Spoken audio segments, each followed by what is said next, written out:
السلام علیکم دوستو، کیسے ہیں آپ لوگ؟ امید کرتا ہوں آپ سب خیریت سے ہوں گے۔ میں آپ کے لیے لے کے آیا ہوں آج ایک بہت ہی زبردست ویڈیو، جس میں ہم بات کریں گے 26 دسمبر کو ہونے والے سورج گرہن کے بارے میں۔ بہت ساری باتیں اور بہت سی خبریں اس بارے میں ریلیز ہو رہی ہیں اور بہت سی باتیں کی جا رہی ہیں، بہت سے تبصرے کیے جا رہے ہیں کہ 26 دسمبر کو ہونے والے سورج گرہن کو بہت ہی خطرناک سمجھا جا رہا ہے اور اس سے بہت ہی خطرناک بتایا جا رہا ہے، اور ساتھ ہی یہ بھی بتایا جا رہا ہے کہ یہ بہت ہی عرصے کے بعد، ایک لمبے عرصے کے بعد اتنا بڑا سورج گرہن ہوگا، اتنا زیادہ خطرناک سورج گرہن ہوگا۔ تو کیا واقعی ایسا ہونے والا ہے، یا صرف یہ لوگوں کو ڈرایا جا رہا ہے، یا کیا ایسا ہوتا ہے یا نہیں؟ تو اس حوالے سے آج ہم بات چیت کریں گے۔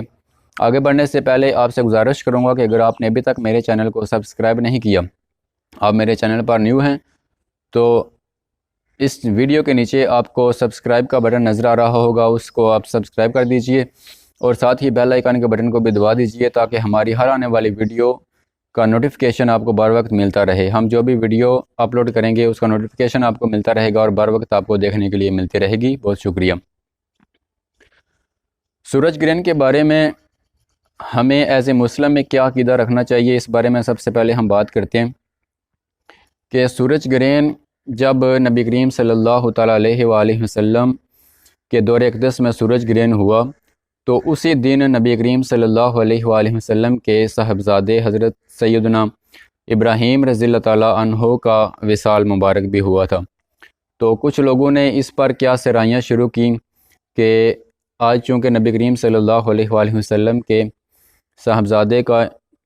انتقال ہوا ہے، تو اس حوالے سے آج سورج گرہن آ گیا ہے، آج سورج کی روشنی مدھم پڑ گئی ہے، آج سورج بھی غمگین ہے، کوئی کس طرح کی، کوئی ہر طرح، جس طرح آج کے دور میں مختلف منہ سے مختلف باتیں کی جاتی ہیں، مختلف تبصرے کیے جاتے ہیں، اسی طرح اس وقت بھی اس پر تبصرے کیے گئے۔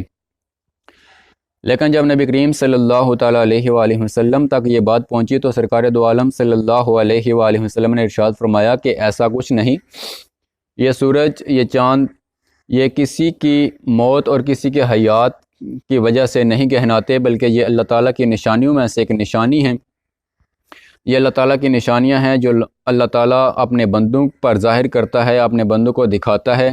اور انہیں اس بات پر متوجہ کرتا ہے کہ لوگ اللہ تعالیٰ کی نشانیوں کو دیکھ کر اپنے گناہوں سے توبہ کریں اور اس کے حضور گڑ گڑائیں۔ اور اس کے بارے میں کوئی ایسا رد عمل نہیں جس کے بارے میں سرکار دو عالم صلی اللہ علیہ وآلہ وسلم نے ارشاد فرمایا ہو کہ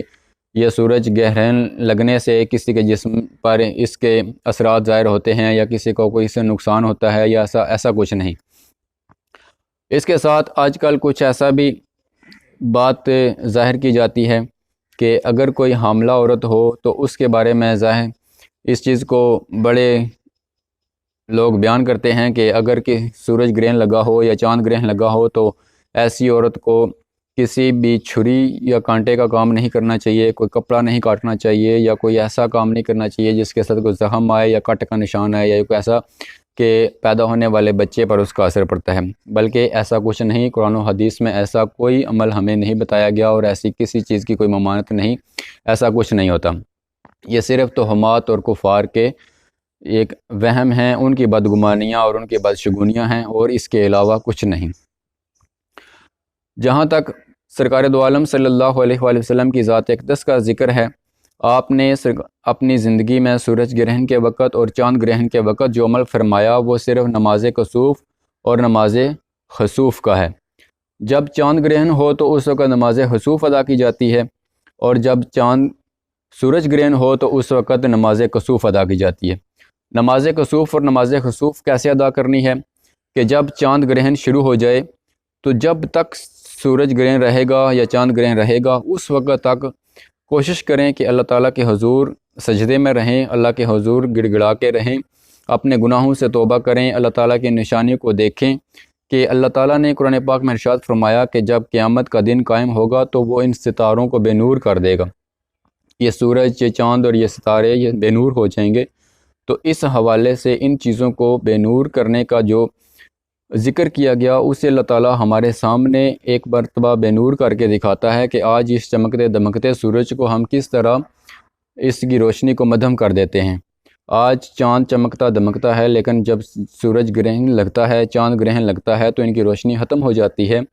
تو یہ اللہ تبارک و تعالی ہمیں اپنی نشانیاں دکھاتا ہے کہ میں کس طرح ان کو بے نور کر دیتا ہوں۔ تو جب چند گرہن اور سورج گرہن ہو تو اس وقت 2 رکعت نماز کسوف کی نیت سے،